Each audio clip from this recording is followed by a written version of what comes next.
خیر امۃ اخرجت للناس تأمرون بالمعروف وتنہون عن المنکر وتؤمنون باللہ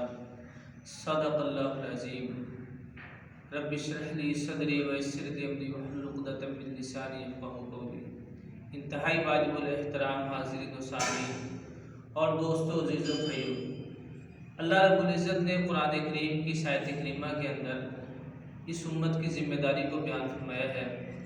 اور اس امت کی ذمہ داری کے ساتھ ساتھ اس کی فضیلت کو بھی بیان فرمایا ہے۔ کیوں فرمایا؟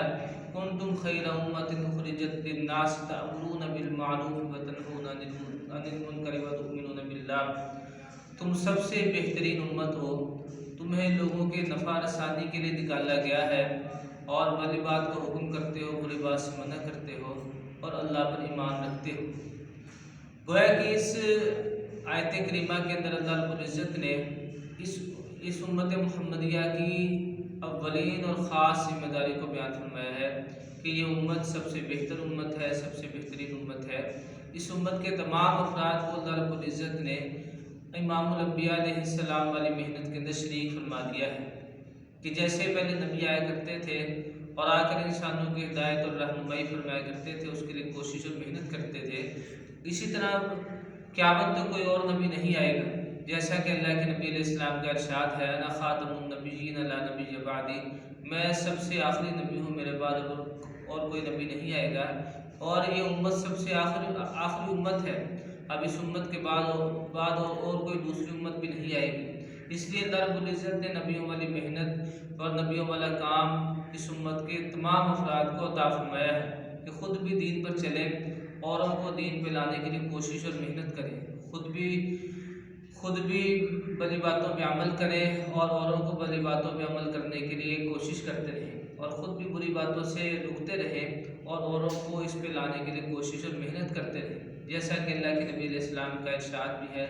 بلغوا عنی ولو آیا، میری طرف سے ایک بات بھی معلوم ہو وہ بھی دوسروں تک پہنچا دو۔ اور اسی طرح ایک اور آیت کے اندر اللہ رب العزت نے فرمایا، وَلْتَكُن مِّنكُمْ أُمَّةٌ يَدْعُونَ إِلَى الْخَيْرِ وَيَأْمُرُونَ بِالْمَعْرُوفِ وَيَنْهَوْنَ عَنِ الْمُنكَرِ، اور چاہیے کہ تم میں ایک ایسی امت ہو، ایک ایسی جماعت ہو کہ جو بڑی باتوں کا حکم کرے اور بری باتوں سے منع کرے۔ اور ایک اور آیت کریمہ میں فرمایا، وَمَنْ أَحْسَنُ قَوْلًا مِّمَّنْ دَعَا إِلَى اللَّهِ وَعَمِلَ صَالِحًا وَقَالَ إِنَّنِي مِنَ الْمُسْلِمِينَ، اس آدمی سے بہتر کس کی بات ہو سکتی ہے جو لوگوں کو اللہ کی طرف بلاتا ہے اور کہتا ہے کہ میں عام مسلمانوں میں سے ہوں۔ اس لیے میرے محترم دوستو عزیزو، اللہ رب العزت نے اس امت کا تمغہ امتیاز اسی کام میں رکھا ہے کہ جو شخص اس محنت کو کرے گا، دین کی محنت کو اپنی زندگی کا مقصد بنائے گا، تو اس آدمی کو اللہ رب العزت قیامت والے دن نبیوں کے ساتھ اس کا حشر فرمائے گی۔ جیسا کہ بعض احادیث میں بات ملتی ہے، قیامت والے دن نبیوں کی کرسیوں کے ساتھ اور کرسیاں لگیں گی،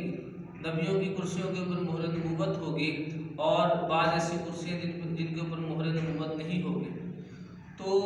پوچھا جائے گا یہ کن کی کرسیاں ہیں، یہاں پہ کون آ کے بیٹھیں گے؟ بتایا جائے گا یہ وہ لوگ ہیں جو حضور صلی اللہ علیہ وآلہ وسلم کے ساتھ ان کے کام میں شریک تھے۔ تو اس لیے میرے محترم دوستو عزیزو، جہاں بھی برائی کو دیکھا جائے اس کو ہاتھ سے روک دیا جائے، جیسا کہ آپ نے فرمایا